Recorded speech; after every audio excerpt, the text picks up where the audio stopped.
गुरुवार को एक बार फिर इलेक्ट्रॉनिक वोटिंग मशीन ईवीएम के वोटों और voter verifiable paper audit trail VVPAT पर्चियों की 100% क्रॉस चेकिंग की मांग को लेकर सुप्रीम कोर्ट में सुनवाई हुई। मामले में दोनों पक्षों ने अपनी अपनी दलीलें दी। इस दौरान कोर्ट ने चुनाव आयोग को नोटिस भी जारी की और ईवीएम से जुड़ी शिकायतों पर ध्यान देने का आदेश दिया है।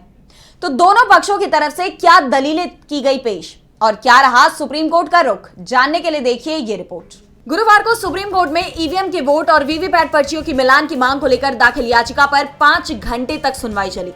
जस्टिस संजीव खन्ना और जस्टिस दीपांकर दत्ता की बेंच ने मामले में एडीआर समेत अन्य की याचिकाओं पर सुनवाई की। कोर्ट ने स्वतंत्र और निष्पक्ष चुनाव सुनिश्चित करने के लिए अपनाए गए कदमों के बारे में चुनाव आयोग के वकील से ईवीएम और वीवीपैट की पूरी प्रक्रिया समझी। याचिकाकर्ताओं की तरफ से पैरवी करते हुए एडवोकेट प्रशांत भूषण ने कोर्ट के सामने एक रिपोर्ट पेश की, जिसमें आरोप था कि केरल में मॉक पोलिंग के दौरान बीजेपी को ज्यादा वोट जा रहे थे। इस पर कोर्ट ने चुनाव आयोग के वकील मनिंदर सिंह से पूछा कि ये कितना सही है।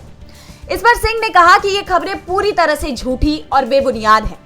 हालांकि कोर्ट ने आयोग को नोटिस जारी करते हुए ईवीएम से जुड़ी शिकायतों पर ध्यान देने का आदेश दिया है।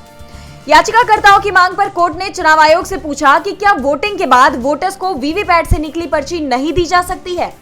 इस पर आयोग ने वोट की गोपनीयता से समझौता होने का रिस्क बताया है।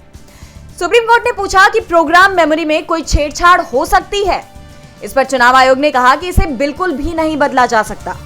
इसके बाद सुप्रीम कोर्ट ने चुनाव आयोग के अधिकारी से पूछा कि जब आप मैनुअल काउंटिंग करते हैं तो आप 5000 से 7000 वोटों की गिनती करते हैं। कल तो हमें 1 लाख वोट बताए गए थे। आपको इसके लिए 5 घंटे की क्या जरूरत है। इसके अलावा कोर्ट ने एक सुझाव बारकोड का भी दिया, जिस पर चुनाव अधिकारी ने कहा कि हमने अभी इसकी जांच नहीं की है, लेकिन इस चुनाव के लिए तो यह संभव ही नहीं। सुनवाई के बाद सुप्रीम कोर्ट ने मामले में अपना फैसला सुरक्षित रख लिया है।